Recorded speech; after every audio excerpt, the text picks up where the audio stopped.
Et l'on s'interroge parfois sur l'impact que pourront avoir ces Jeux Olympiques dans le futur. Eh bien, ce chiffre apporte peut-être déjà une partie de la réponse. Un Français sur 4, selon une récente étude, affirme vouloir faire plus de sport après avoir vibré cet été devant sa télé. L'effet JO devrait donc se faire sentir dès la rentrée dans les fédérations et permettre à des sports moins connus d'attirer de nouveaux adeptes. Romain Lima et Corentin Alonso ont testé pour nous le cyclisme sur piste et le tir à l'arc. Voyez leur reportage.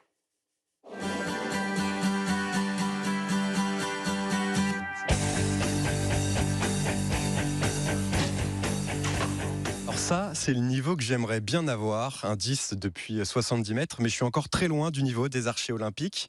C'est tout juste ma première séance de tir à l'arc. J'ai rendez-vous avec Patrice pour m'initier.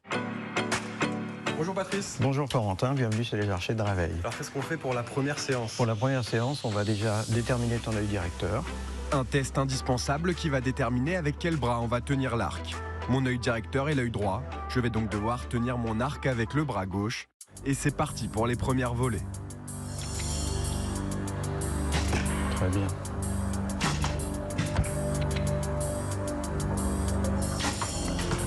C'est quoi mon principal défaut? Alors, on ne parle pas de défaut, on parle plutôt de points à améliorer. La position de la tête, la position au visage de la main de corde. Éléonore a essayé il y a 3 ans et depuis, elle n'a jamais arrêté.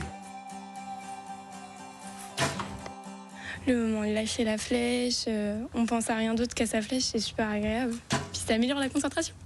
Faut persévérer, faut pas arrêter. C'est la fin de la séance et c'est à peu près ma 50e flèche et je vous avoue que ça commence à tirer pas mal sur le bras. Après les bras, les jambes, j'ai rendez-vous pour mon baptême de cyclisme sur piste. J'ai cru comprendre qu'il n'y avait pas de frein sur le vélo, alors comment je vais faire? Il va te falloir minimum 27 km/h pour réussir à tenir dans les virages. Plus tu vas rouler vite, plus tu vas être en sécurité. Donc c'est vraiment tout le contraire de ce qui va se passer dehors. Tu vas avoir une première partie qui va être un peu plus tranquille, qui va durer un petit 10 minutes. Prise en main du vélo, prise en main de la piste également. Maintenant, l'objectif de cette deuxième étape, ça va être de franchir ce mur de 5,50 m avec un virage qui atteint 44,3 degrés.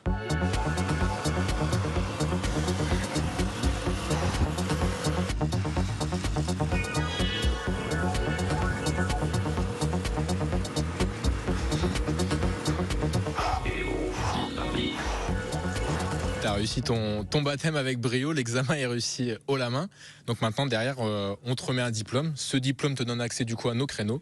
Derrière, tu peux revenir rouler du coup comme tu le souhaites. Depuis l'ouverture 2012, c'est plus de 40 000 personnes quasiment qui sont passées sur cette piste. On est sur un tarif abordable de 20 € par personne, matériel compris. Moi maintenant, je vais bien dormir ce soir. Si vous hésitez encore à tester un nouveau sport avant la rentrée, une chose est sûre, les fédérations des sports olympiques n'attendent que vous.